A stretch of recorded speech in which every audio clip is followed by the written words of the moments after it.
సులభ భగవద్గీత నీ జీవితానికి సమాధానం భగవద్గీతలో ఉంది. ఈ గీత యుద్ధం కోసం కాదు, జీవితం కోసం. నీ మనసు ప్రశ్నలకు కృష్ణుడి సమాధానం. సులభ భగవద్గీత ఎపిసోడ్ 1. అర్జునుడిలానే మనమూ అయోమయంలోనే. ఎప్పుడైనా మీ జీవితంలో ఇలా అనిపించిందా? ఏం చేయాలో తెలియదు, ఏ నిర్ణయం తీసుకోవాలో అర్థం కాదు. అలా అయోమయంలో నిలబడ్డవాడే అర్జునుడు. అలాగే మనము. కురుక్షేత్ర యుద్ధం ప్రారంభం కాబోతుంది.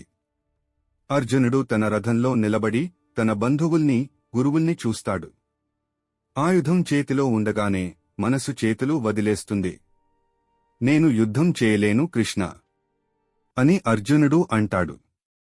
అది భయం కాదు, అది అయోమయం. మన జీవితంలో కూడా ఇలాంటివే క్షణాలు వస్తాయి.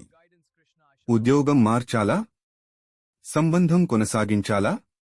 సరైనదే చేస్తున్నానా? అర్జునుడిలాగే మనమూ ఆగిపోతాం. అప్పుడే కృష్ణుడు మాట్లాడతాడు. అర్జున, నీవు బలహీనుడివి కాదు, నీ కర్తవ్యం మర్చిపోయావు అంతే. భగవద్గీత అక్కడే ప్రారంభమవుతుంది. అది యుద్ధం గురించి కాదు, జీవితం గురించి. అయోమయం తప్పు కాదు, సరైన మార్గదర్శనం లేకపోవడమే సమస్య. తర్వాత ఎపిసోడ్లో కృష్ణుడు చెప్పిన మొదటి పాఠం. నీ పని చేయి, ఫలితం గురించి ఆలోచించకు.